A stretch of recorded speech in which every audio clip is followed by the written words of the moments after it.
Okay, so what you're seeing here is our purchase order system that is on a, right now it's not in an Office 365 tenant. It could also be in an on-premises SharePoint installation. It will look the same. There's some different branding you could apply, but this is what we have out of the box for the purchase order system. Now, the purchase order system, just a quick overview of what that is. It's a system that allows you to intake purchase requests, process them through an approval process, and then create a purchase order once that purchase request has been approved. So we're taking someone in your company needing an item or multiple items to be purchased into the company, enter that into the request. Based on their department, based on the dollar amount, there could be a number of approval levels. And then once you are done with all that, you can create a purchase order, which can be printed out, could be sent to the vendor, and then it could be tracked to fulfillment of that purchase order. So I'll walk you through all that. If you, like Scott said, if you have any questions, don't hesitate to reach out over the questions section on the webinar screen. So I'm just going to, without delay, I'm just going to get right into it, and we'll go over some of the different pages that you have, some of the different dashboards, but I just want to get right into the process and show you how easy it is and how fluid it is to use and how it makes your purchase request go from lost emails and confusion to a real streamlined process. So if we go ahead to left-hand side, you can open up this new purchase request item. And you give it a short description. Now, for this example, what we're going to say is that there's a printer that needs to be replaced, and it's a LaserJet printer, perhaps. So we're just going to say need a new printer. And priority you can set as high, normal, low. You can say whether it's budgeted or not. In this case, we're going to say it's not budgeted. And then you can select a department. Which department is purchasing this item? And we're going to go through the sales department. What's the reason for purchase? It's simple. We need a new printer, or we say old printer is broken. Cyan ink won't print out. And then you have a couple options here for the purchase agent, which is myself as a logged in user. Right now I'm logged in as the admin account. And then submitted for could be someone else in the company. So they could be someone who's called in a request, and you can enter it. Actually, I'll go ahead and use one of our other employees. I'll use Jocelyn for this. And then you enter your line items. So you come down below the line and you have your line items that you can enter. So now what you're doing is you're could be selecting from a list of existing items, or you could also enter your own items. Both options are available here. So through the predetermined options, you have hardware asset that you're going to be purchasing. It's going to be an HP LaserJet printer. You can see it pre-populates some information, and okay, maybe the catalog is out of date. These things are now $550, or you want the higher end version that's $550. Enter a quantity, hit save. You can now it appears down here, and you see a total cost, and then you can enter some comments like please deliver to room 303. And you have a couple of different options to either save it or you can submit it for approval. And if you save it, what'll happen is it'll just simply sit there waiting for that submit for approval option. And what this allows you to do is go back in and edit the request as you go through the process. So right now we still can come in here and edit the request. So you can go to the view form, edit the request,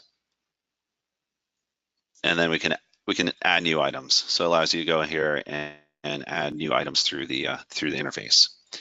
But once you decide you want to submit it for approval, we're going to click that button, submit for approval. It's going to process it. It's going to see if it needs to go through an approval process, and then it will update this status. It just takes a minute for that workflow to run. We'll just go ahead and refresh that, and what will happen is it'll change that status to pending approval.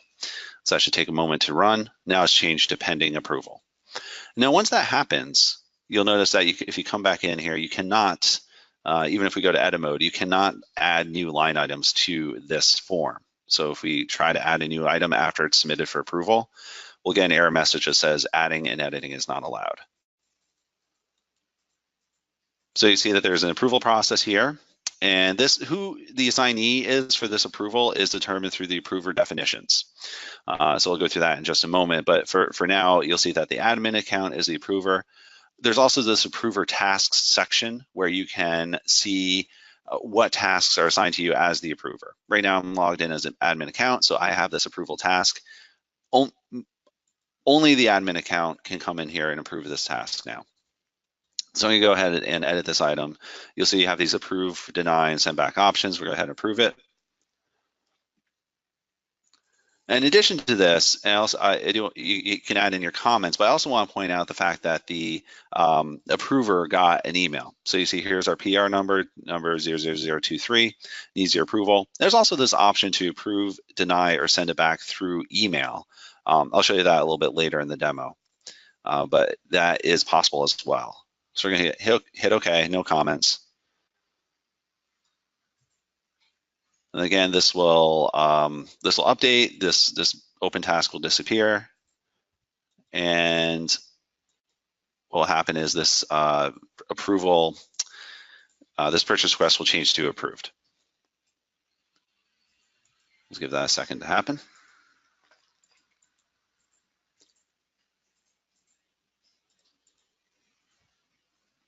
Let me try that again, because I thought I hit that as approved, but perhaps I did not.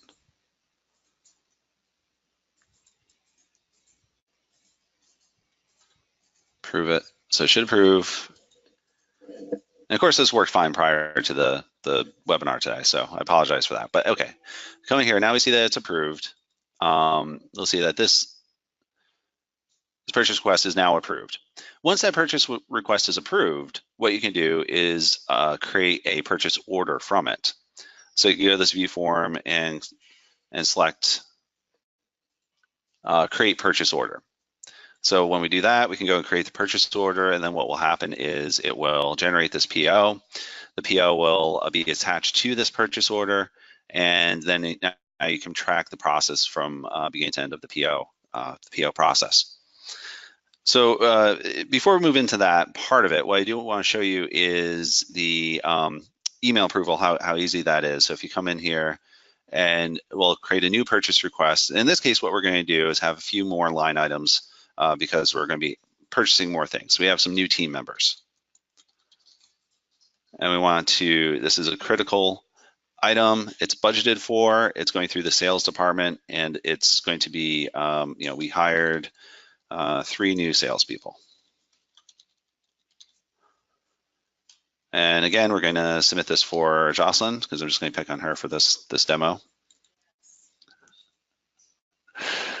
And we're gonna, now these people coming on board, they're gonna need computers. So we wanna buy some Dell Vostros. That happens to be one of our things in the list.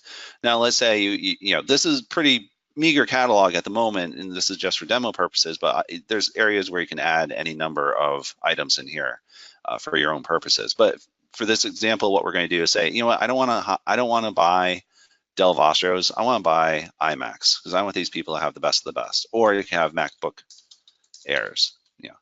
MacBook Air. Let's see, MacBook Air. We're going to price per unit of, I don't know what they're going for, about $2,400 these days. We're going to buy 3 new ones. We're going to hit save. And now we've got a total cost of $7,200, and we're going to go through a slightly different approval process. We'll go ahead and save that.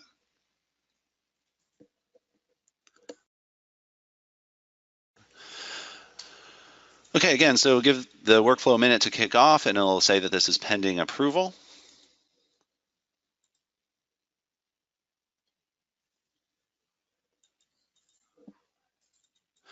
Okay, and once that happens, there'll be a few emails that go off. Actually, no, you know what I did? I saved it, so I need to go and submit for approval.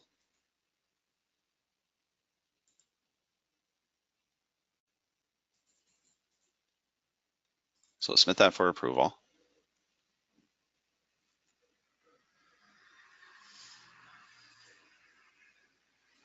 And now you've got a PR number once it's been submitted, and now we can't change it, and it'll change to pending approval. And it's going to go through a few different levels. Now, while that's going through the process, you'll see that here's that approval task here now. What we're going to do is go over to our PO that we had created from the previous process. So you have this purchase order. which you can actually print out from here. So the printout option allows you to have a formatted template that can include your logo. It can include some information. It's got some stock information about some information about the company. There's also a ship to, which we'll fill out in just a moment, so that information can be filled out as well. And then you can also add a signature. So that's one of the cool things about it is you get this. You can open up the form. We can go ahead and edit the form. And you can put in a signature here. And you'll even see that it's going to, excuse the chicken scratch. If it doesn't look good, you can go ahead and clear it. I'm using a mouse on a desktop, but this could also be done through a signature pen on a mobile device. So we'll go ahead and save this now that we've signed it. And you'll see that your PO is at a status of not yet ordered. So to change that, or if you want to update the status of the PO, you can come back in here and update the PO status. Before I do that, what I want to do is go over to the ship to option. So we have this ship to tab where we can fill out some information of who we want to ship this product to. So we send it to Jocelyn at Crow Canyon. We're going to do a note, phone number. Address is going to be our address. Then we do like that. Now we save that.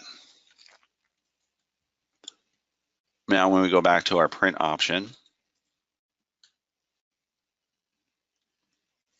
you see that all the information is filled out for Jocelyn. And you'll see that the signature is there as well. It also timestamps that signature. So we see that it was signed on the 20th of September at this time, and by whom. Again, I'm logged in as admin account, so that's what's going to show, but it would show the person's name, whoever happens to be the person logged in to do that signature. Now you can print that out, or you can save it as a PDF, or you can send it as an email. So there's a few different options there. If you want to send it directly to the vendor, you can just hit the send email button, and we're going to send it to our buddy Tim Cook, apple.com, and send it off. I'm not actually going to send that, but just as an example, you can put any email address in there, or you can send it to any internal staff. So you have this option for internal staff, or you have this option for external addresses. And you can send that off. Now, once you've sent it off, you can come back to your form and click the Update PO Status option. And it gives you an input where you can say that it's on order. And what that'll do is it changes the status to on order. And we'll just refresh our page, and you see it says on order. If you are receiving the items, or you can also have other statuses of once again, update from the vendor that's being shipped out. You can have other statuses in here. But one thing you'll notice is that you have to receive the items in the purchase order form. You can't just mark it as fulfilled. And that allows you to make sure that you're tracking the items and making sure that you're receiving them appropriately. So if we go back to our form and click on the particular line item here, which is our HP LaserJet hardware asset, we are going to receive one of them because that's what we've just got a shipment in, and we can update that received quantity. So we have a button up here to update that received quantity. We've received one. Now, if you accidentally hit more than one, you'll get an error. It says it can't exceed the value. So make sure that you only received one of them. Now that we've received that one, it'll update the PO status to fulfilled. So I'm going to close out of this, refresh this page. And now you see that the RPO has been fulfilled because we have received that item. So if you're purchasing multiple items, so in this case, we have a 3-level approval process. I'll just run through that really super quick. We have our user who's come in as the admin account. We can go ahead and set this as approved.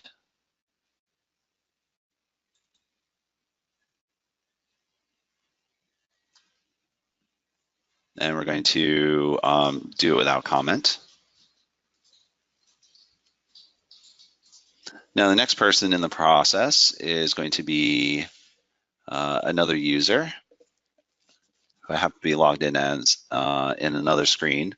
So now this person has received a notification. They've also received an email. You see in the email inbox, there's this notification that this PR needs approval. But there's also an approval task that has been assigned to them, so they can come in and edit that. And mark this as approved.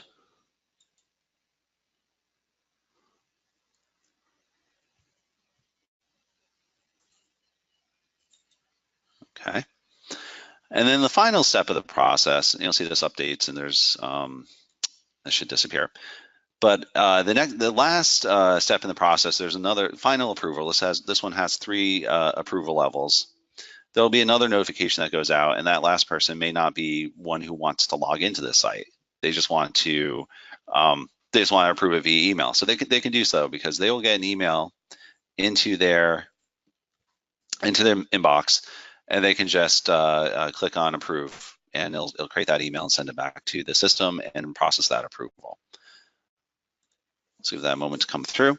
In the meantime, I want to show you where these approver definitions are coming from. There's the you can do it by department. We only have 3 departments in here. You could obviously add as many as you need just by clicking the plus button. You can add additional departments. And if you wanted to do it at a global level, instead of having department level approvals, you could have global level approvals. And this would apply to every purchase request that comes through the system. And that's based on the dollar amount. So you can either do it at the global level or at the department level, and that is determined. There's some configurations where you can toggle that on and off.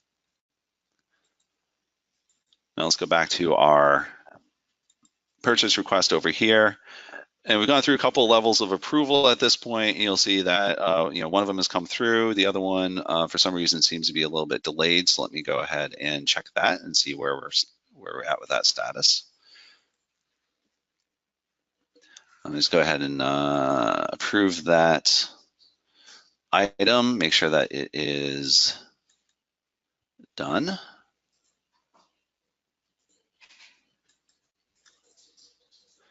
All right.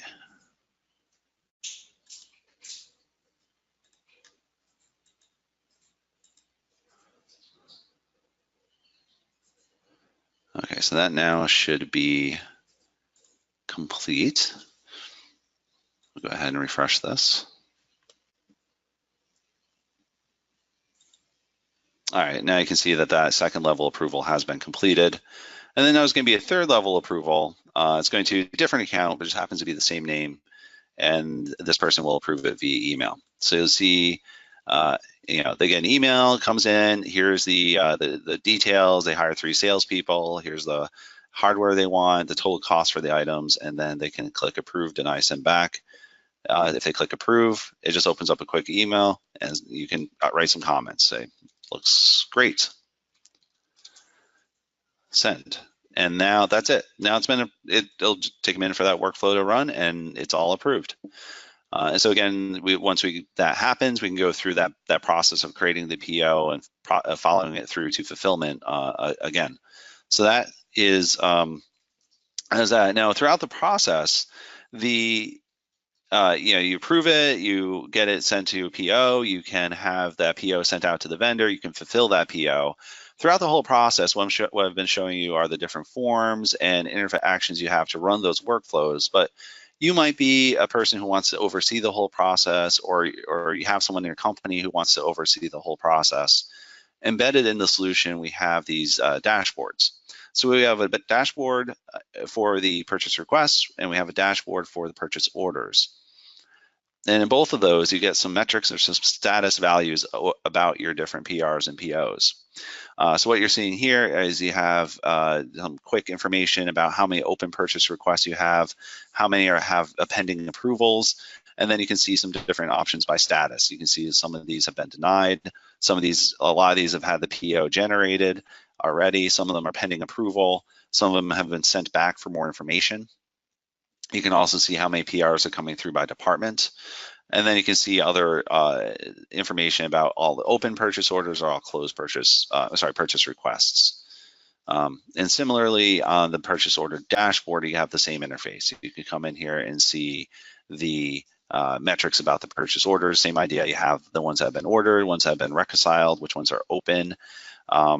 You can see a different graphical interface over here about how many have been reconciled versus how many are to be reconciled. Again, you got some status values. Things like that. So you have these dashboards that help you run through it, and a lot of these dashboards can be changed. So I went in earlier and changed this one just to show items for September, but it doesn't really show that well in the demo. So I can go ahead and change that back. And you see how easy it is to make changes to these reports. So we were looking at the purchase orders by month. And if we come in here and modify that purchase orders by month through our Nitro Reports interface, you'll see that there's an option here where we are grouping things by month, but let's say we want to group them by the full date. And that'll show a little more of an interesting graph. You can even show a preview over here where it just shows how many purchase orders have been submitted by day throughout the month. And then once we save that and come back to our purchase orders dashboard,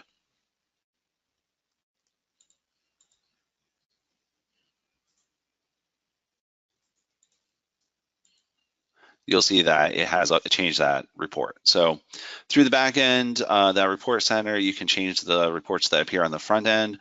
You can also go into that report center and create new reports and have them just visible on this interface right here, on this report center interface.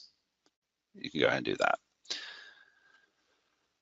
That is about the long and short of it. There's a few other options here where you can add in vendors, so you can track those. There's a whole purchase catalog. I don't want to bog you down with all that information about the back end, but hopefully this gives you a good, good overview of what the purchase order system can do for you, how it can track your purchase orders. It sends out those notifications. It allows you to restrict, the approval of them to just certain people. It allows you to define those approval processes. So hopefully you're a good sense of what the purchase order system can do for you. And if you have any questions, certainly pipe in at this point and let me know. Well, yeah, there's some questions like how you can group and sort this view, because there's it's kind of a whole. I guess people want to see that. Yeah, that makes sense. So you'll see up here at the top, there's some options for sorting this view that we have on the screen right now. So the type of request right now is going to show all of them, but let's say we want to restrict it to just the purchase requests and also just the open purchase requests. So now you get a view of the screen that's just those ones that are open purchase requests. And we can change that to just open purchase orders. We can also change that to just ones for a particular department. So what right about now ones submitted this week or today even? So if you want to see purchase requests submitted on a daily or weekly basis, we also give you the option to come into the list view itself. And through this view, you could do that in that view, the previous view, though, if you had one of the filters at the top, or somehow. No. Let me check. It's not, I think we. Let me see if we have that date filter in here. You could add it probably. Yeah, I think we could add in a date filter here pretty easily, but you can see the created date over here on the right hand side. You can sort this by ascending or descending. Oh, there you go. Yeah. Yeah. So if you want to see ones that back at the beginning of time when they were submitted, or through to the then the most latest ones, you can do it that way. But SharePoint being SharePoint, there's also options to just simply go to the list view itself and modify the list views to show what you want to show. So in that example, if you just want to see purchase requests for the previous week, we can just create a new view. And it's pretty straightforward. We're just going to base it off this all items view. And right. You create a filter. Yeah, pretty standard SharePoint stuff. Another question, I know you can do this, it was about issuing the number, the PO number, PR number. Is that, there must be some setting for that?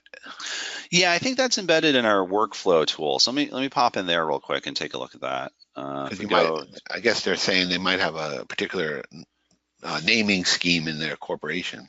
Yeah, absolutely. I mean, those are just kind of default ones that we put in there because that's a generic PR generation option.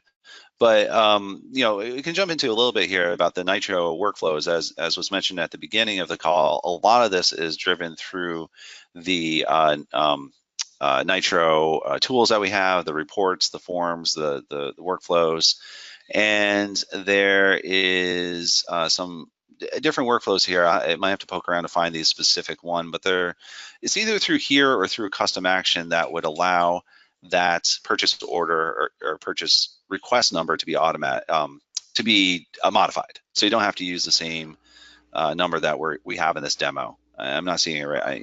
Well, basically it can be done, but you're leading into another question someone had about how easy it is to customize. I think showing the Studio apps shows that there's underlying capabilities there. Yeah, absolutely. Let's go back into that. That allow easy customization is what the point is here. You can change the form, you can add columns, you can do workflows, modification, add actions, right? Yeah, exactly. A lot of this is driven through the Nitro Studio apps, and I actually did a lot of, I was playing around with these forms a little bit coming into this webinar. But you got your purchase requests, you got your purchase orders. You can change the forms up. And the reason I'm going in here is a couple. I wanted to show the forms designer since we're mentioning it, and I also wanted to show see if there's that action or custom JavaScript to modify the form. I think there is. So we, out of the box, we've put in some information here. Now that's something obviously we could work with you on that, and I'm sure it's like 1 or 2 lines in this code where we can make that purchase request number what you want it to be, rather than just the generic one that we've provided. But ultimately, this form can be changed ultimately to whatever you want it to be. So we've given you some out of the box default kind of general options that we think most people are going to need. But if you wanted to add different ones in here, now let's say you wanted to, you got your department, but maybe you want to add in a level above department. We could create a new column or create a new, we'd have to, well, take a few steps. So we create a new list and create a new column in here to filter department. If you wanted to track like GL number or have them input that on the new form, we could do that. There's all these form controls where you have budget code, for instance, which could be popped onto here. There's a deliver by date. Maybe you want to put that on there. Make sure people know that this particular purchase I'm requesting needs to be delivered by X, by September 25th, by October 1st, whatever the case may be. Even in this purchase request form, you can put in the ship to information. So there's some ship to data that we're talking about for the purchase order, but that could be added onto this purchase request as well. And through the tools that we have, you can map that into the purchase order, and it's very flexible. It's all designed on the Nitro application layer, which makes it very powerful and easy to customize to your needs. Good. Yeah. As far as the branding, the outlay of that green and black, it always has to be that way, or? No, I think the this can be changed. We have you'll see in our Nitro Studio apps, we have one of them called branding. And I can play around with it just to show you what it looks like. But there's a few different options we have. There's this Cocaine Black theme. This is what we're using. One of the ones I like is this Cocaine Blue theme. And it's easy, just to show you how easy it is to change. I'll just go ahead and apply it. And we'll go back to our thing. Might take a moment to apply. I might have to clear the cache, so bear with me a moment, but it should apply pretty much right away. Yeah, and so this quick launch will fix itself eventually. It's sort of I think if you clear the cache, this will become more a normal looking quick launch, but essentially the look and feel can be changed through that branding pretty easily. We can go back to the black theme. We can do the modern quick launch. It gets us back to where we were. There's also options for custom CSS if you have your own. Obviously, the logo can be changed in the upper left-hand side. If you have your own custom colors that you want to have for the system, you can do that as well. And one thing we didn't talk about in this demo, and I don't think we have it set up to work with this purchase order system, is that there's this whole portal concept that we have, where you could have the whole purchase request form itself, not in the back end SharePoint, but in this, we'll call the front end portal interface, which is, again, gives you a lot of flexibility for how you design it, how it looks. So there's a lot you can do there as far as making it yours. What about integration with other systems, like finance, or at one end, another end would be with, say, with purchasing equipment for IT, for example? Yeah, so that would be a matter of creating a workflow on the back end of this. Once this, you'll see we have a PO here that's been fulfilled. Once that status has been reached, we could develop a workflow or have configure. Sorry, develop's the wrong word.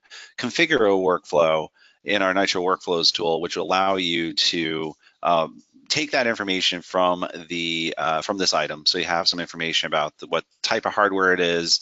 For the purchase catalog, you can put in a model number, make number, make a model number, all that stuff, and that can be ported over to, copied over to an asset list in SharePoint, and also through some professional services hours, we could work with you to integrate this with some other external system for either financial purposes or for asset tracking purposes. All that's possible. All that is doable through here. Okay, sounds good. Any other questions? Anything else I can answer? No other questions popped up, but if people do have questions, we can always do a demo one-on-one, or they could email us directly about the purchase order system and how it could be used, right? Yeah, sounds good. We're happy to do one-on-one demos to get all your questions answered. We can go into it a little more in depth. I mean, this is a high-level overview of just what it can do. There's obviously more we can do. We didn't even go through the deny or send back options, but I figured they're there. I can show you what those look like on a one-on-one demo, but that gives you a good sense of how this system can help you. Okay, good. Yeah, I think we're at a point where all the questions that came up were answered pretty much. I hope to people's satisfaction, and we're in good shape then. Very good. Okay. Well, thank you everyone for your time. I appreciate it. Yeah, next step would be to get in touch with Crow Canyon about doing a demo and learning more about this application, see if it can fit yours or if you're a consultant, your client's needs. And we could sales@crowcanyon.com. There's a website. We could do a trial of this if needed, and we'll talk about pricing with you when you contact us, and we do demo, trial, and we hope to hear from you. Thanks, James, for the presentation. That was very good. You're welcome. All right, take care.